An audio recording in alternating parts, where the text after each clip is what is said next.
आज हम पढ़ेंगे वर्ल्ड हिस्ट्री में नाज़ीवाद और हिटलर का उदय कैसे हुआ था। तो पहला है, एडोल्फ हिटलर जर्मनी का तानाशाह था जिसने पूरी दुनिया को द्वितीय विश्व युद्ध की आग में झोंक दिया। मित्र राष्ट्र कौन कौन से थे? ब्रिटेन, फ्रांस, रूस और अमेरिका। और ध्रुवीय राष्ट्र कौन कौन से थे? जर्मनी, इटली और जापान। नाज़ीवाद हिटलर की तानाशाही, प्रजाति विरोधी और सैन्य सशक्तिकरण की कठोर विचारधारा।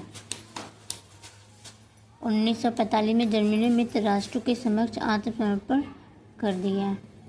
मित्र राष्ट्रों के साथ वर्साय में हुई शांति संधि जर्मनी के लोगों के लिए बहुत अपमानजनक थी, जिससे क्या था, द्वितीय विश्व युद्ध के कारण यूरोप महाद्वीप मनोवैज्ञानिक और आर्थिक क्षेत्र में पिछड़ गया। प्रथम विश्व युद्ध का हर्जाना देते देते जर्मनी के स्वर्ण भंडार समाप्त हो गए, मतलब जो भी खजाना था तो वो समाप्त हो गया। अतः फ्रांसीसियों ने जर्मनी का औद्योगिक क्षेत्र को हथिया लिया। फिर 1929 में अमेरिका में वॉल स्ट्रीट एक्सचेंज धराशायी हो गया। अमेरिका में आई मंदी ने पूरे विश्व को प्रभावित किया। अर्थव्यवस्था, समाज और राजनीति में गहराते संकट ने हिटलर के उदय की राह पक्की कर दी। हिटलर जर्मनी का मसीहा बनकर वहाँ की शासन सत्ता का स्वामी बन पाया।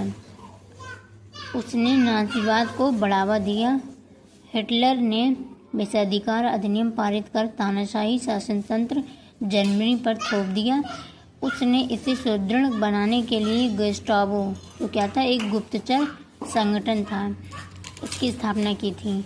हिटलर ने लीग ऑफ नेशंस की सदस्यता छोड़कर नए नए क्षेत्रों पर विजय प्राप्त करके नए क्षेत्र और संसाधन जुटा लिए। उसने सोवियत संघ पर आक्रमण कर एक मूर्खतापूर्ण कार्य किया। जापान ने अमेरिका के नौसैनिक अड्डे पर बम गिराकर उसे द्वितीय विश्व युद्ध में आने पर विवश कर दिया, तथा अमेरिका ने 1945 में जापान के 2 नगरों पर अणुबम गिराकर उसे आत्मसमर्पण करने पर बाध्य कर दिया।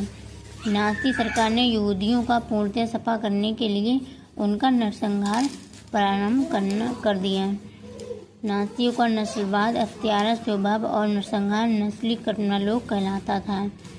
हिटलर वांछित युवाओं को सैन्य प्रशिक्षण देने तथा खेलों में भाग लेने की सुविधाएं देता था। उन्हें मर्दाना, आक्रामक और कठोरशील बनने की प्रेरणा दी जाती थी। हिटलर जर्मनी को विश्व का सबसे शक्तिशाली राष्ट्र बनाना चाहता था, अतः उसने नाज़ीवाद का सहारा लिया।